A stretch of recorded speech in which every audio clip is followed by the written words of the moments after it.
Spirits, most foul. How far you've come as a carrier in such a short time. I knew that my pedagogical skills bordered upon genius, but I dare say that I have outdone myself this time, couple. I would reward myself for well-deserved respite, and you with your most demanding assignment up to date. I have in my paws a parcel from the Thaumaturge's Guild in Yulda to be delivered to Braya of the Conjurer's Guild in Gridania, and I quote with all speed. Urgent correspondence between the realm's most puissant practitioners of magic. It would only be the slightest of exaggerations to say that the fate of yours may very well be riding on this delivery. To still glade fame with you, couple. What? What? Nah, probably not. Nah, you're just tripping, bro. It would just be some random stuff. Completely fine.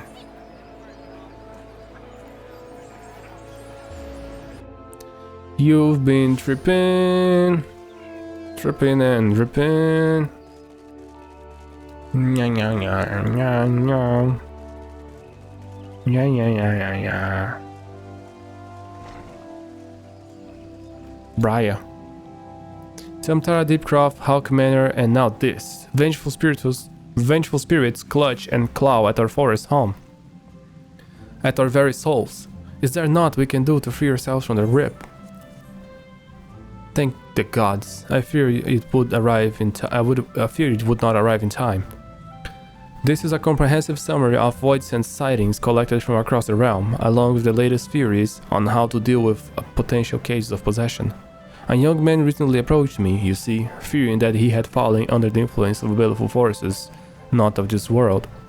As the poor soul told me, he oft awakens into dark of night, in parts unknown, with bruises all over his body and no memory of how he arrived there. The mere thought sends shivers up the spine, does it not? It goes without saying that the man was quite distraught. I promised that I would gather that knowledge I could, and see what I might do to free him of his demons.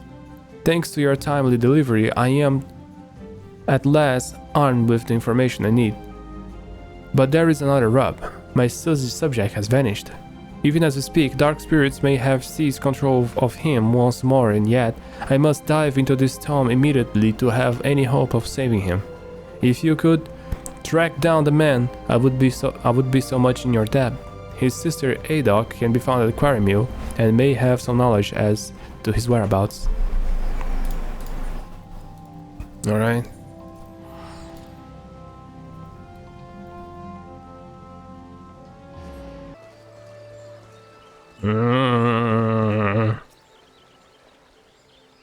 Bray is searching for Spenny, you say. How odd. He left here years ago, saying he would make straight for the Fane. No, this does not bode well. Perhaps he was summoned to work on the day. He makes his living at the Montoy cellars after all, and Master Arimont can be quite a taskmaster. You might do well to ask around there. Doubtless you've already heard, but Spenny has got been himself of late. I'm not one to believe that he would hurt anyone, but I urge you to beware. He's where? Oh, this is a little bit far. Come on, Gerber. Take me there. Take me there inside. Let's go there. Idoc's brother. Ah, you mean Spen? I've been on the watch here since daybreak, and I fear I've seen neither hide nor hair of him. When he first started here, he was so devoted to his work that he'd arrive in cellar spells before his shift began. I cannot help but fear that something is amiss. He's not here then.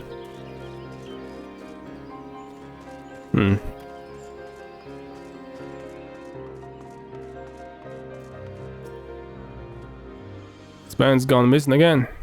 The lads work hard for us, but I can't deny that his attendance has been somewhat erratic.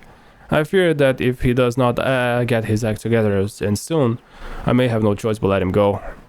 That said, his shift began only minutes ago. I'll give him the benefit of the doubt, and trust that he is making his way here as we speak. Looking for Span, you say? Afraid I can't help you there. Hasn't come around here yet today. Possessed? Huh. I'll believe when I see it. Like as not, his disappearance has more to do with that 30 cask of monthly beans we need to haul for the cellars today. Where this leads to? East route? Okay. What do we have here, Garber?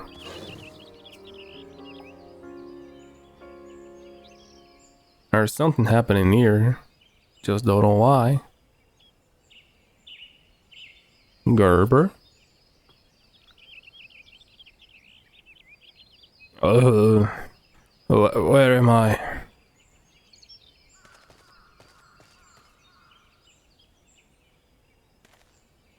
Spen, why yes, that is my name. Beg your pardon, my lord, but have we met somewhere? Dear me, I've done it again, haven't I?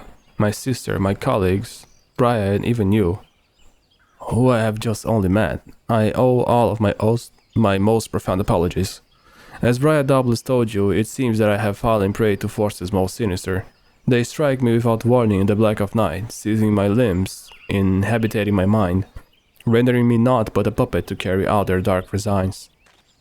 Come morning I awaken, bruised and beaten, with no memory of the horrors I have committed. O guardians of the forest, pray take mercy on my soul. If you're looking for mercy, you are bagging up the wrong tree, you shite ass too far, swill sodden lump of gobby dunk. Pay no heed to that man's sob stories. The only sinister force that got him in his clutches is old Buscaron's mead. 1,396 gil span. That'll cover food, drink, and healing fees for the poor sods whose arm you near twisted off. Master Buscaron, surely this must be some misunderstanding. Why, certainly I patronize your fine establishment on occasion, but only for a single drink. I suppose that's true. I've not known the quiet, thoughtful Spen to order more than a single flagon of mead. But by the time that flagon is drained, Spen is no more. In his place is a roaring, mead-swilling, punching, kicking, belching, screaming madman whose name strikes fierce the hearts of every man and woman who's ever wanted to enjoy drinking a goddamn peace. The scourge of the druthers, if not the whole bloody realm. I speak of you, Spencer the Bottleless Cup. That this cannot be. I am no scourge. I am a responsible drunkard. I know when I say when. I do not know what madness took me, Master Buscaron, but I can assure you that it was an isolated occurrence. Please accept my payment, 1,396 gil in full, along with my profuse apologies for the troubles that I have caused. As for the unfortunate fellow who I may have unwittingly injured, please assure him that I will return to the Deuteros on the morrow to make amends in person. And with that, I must be off to the cellars. I am already late for my shift, and Master Arimont will be rightly furious if I tarry any longer. Farewell, my good sirs. Ah, yes, the Conjurer's Guild. Do tell Brian that I shall, endeavor to exorcise my own demons. Should the dark forces prove too formidable, I shall call upon her again. Wouldn't get your hopes up. If I had a guild for every time I heard the old Spen spout that nonsense, I'd be rich, man. And last I heard, there ain't no incantation that can cure a man's love for liquor. So he's an alcoholic. Okay. Alright, Brian, I'm here. Spencer of the Bottomless Cup, and here I had taught the name only wives' tale, dreamed up to steer young children away from the bottle. I must confess I am somewhat relieved to discover that the spirits that plagued the man were of a more worldly sort, though that is small solace to the poor souls who must suffer his mead-induced wrath.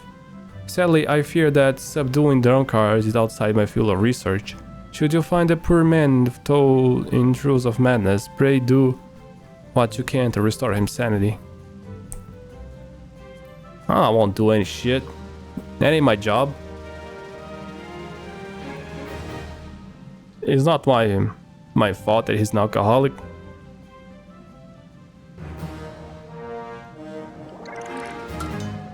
Level 5.